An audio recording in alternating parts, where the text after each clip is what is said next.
One of the electronic problems I was having is we got cameras, one for our hopper, and supposed to be one for the auger, and it's not there. Now that is the camera. There's condensation in the camera lens. But this one is our backup camera. And it keeps disappearing and then re-coming on and disappearing and so on and so forth. This one's just the camera that runs when your grain's going through the combine. Regardless, there's the issue. It's a wiring problem. Anytime the combine bounces, it clicks off, so it's gotta be changed. Then we got a light bulb that went out on that blinker, and this says that. So worker was getting tired of listening to it, so he said, hey, can you get that fixed? I said, yes, I can. Guess I'm forgetting the worst part about it. I gotta put it in, turn the combine on to make sure everything's gonna run good. As they say, better open the door to make sure that you don't hear any wrenches fly out. Here we go.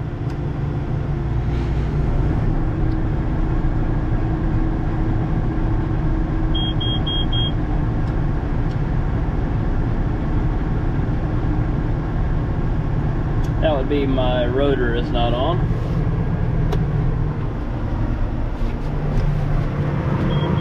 Oh, she's dusty already.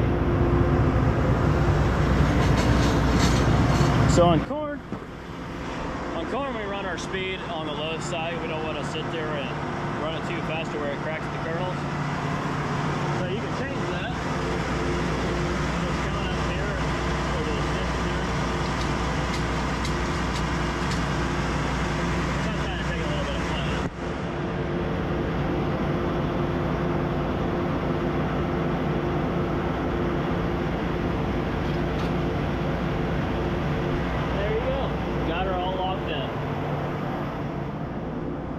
Now we can come up here.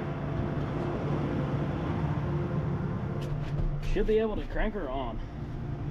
We should see a speed right here now. There you go.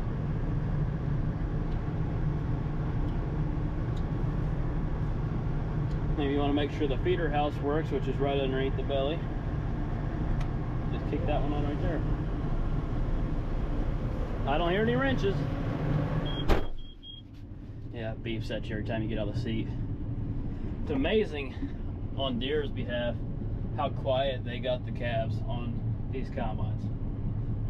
You can't even hardly hear anything, of course. When you turn it up, you can kind of get there, but it's still very quiet for what I've heard, and I've been in a couple of them. It really just depends on the machine and how it was made, but we're good on the combine behalf. There are a couple electronic issues, and of course I got to get my Midland radio in here. The combine luckily provides an antenna cord already. So I don't know if you guys have ever ran a Midland radio before, but we're not sponsored by them by no means. But we love them here. We run them in all our machinery. Seems to make the task easier. You know, phones, they have terrible service anymore, so we keep the Midlands on, and we've never had any issues with them. You can get really good range. Our best was around 15, I believe. So that's pretty good for our area.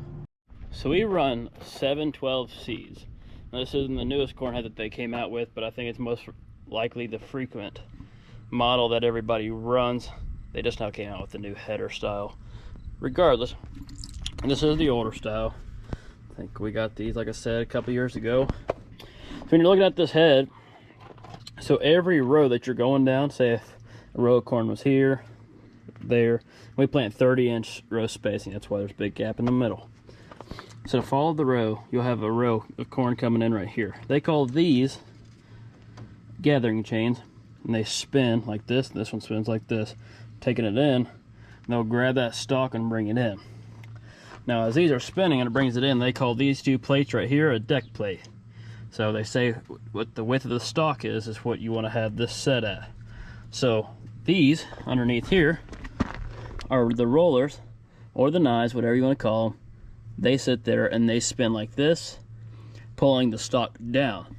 So as it's getting pulled in here, it's gonna hit this deck plate. As these are pulling it down, that ear's going to hit the deck plate, and the gathering chains will then take it up there, and the knives will cut it off and trash the stock. Then the ears go up and they just come down the chimney. It just keeps going like that on every single one of them. Then it all just augers in to the middle of the combine, and it just goes through. The combine threshes it. Oh, alrighty, we are back. Gotta grab the grease gun here. So we got it all taken care of. The only thing that's left is for me to hurry up and grease it. And then, of course, you know, turn it on and make sure she runs good. Hopefully it does. What we've been having trouble with last year is, so I don't know the exact terminology for what these are called. I know this just controls the header height. It's a header height sensor. I'm assuming that's what they call it. I don't know for sure. Anyways, there's 3 of them. There's one on the end, the middle, and on the other end over there. So what this does is when you hit a button in the combine, it sets it in the sensor mode, but it goes to the height that you preset the corn head for on the ground. So basically those 3 things maintain the header on the ground. So if you're going on a hill, it's just going to keep adjusting it and tilt with the hill. So it just keeps swaying with the ground as it all fluctuates. That said, Matt was having trouble with one of these going out last year. I don't know which one it was. I know we got it working mid-season, so I'm just hoping it all still works. Usually it does come down to an electrical problem at the end of the day. Probably what's going to happen here. Hopefully it doesn't.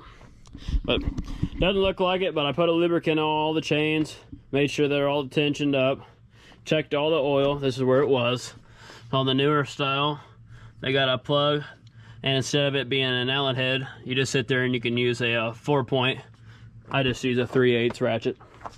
Took all them out, got all that checked. All those are good. Now I'm going to crawl underneath it, grease it up real quick,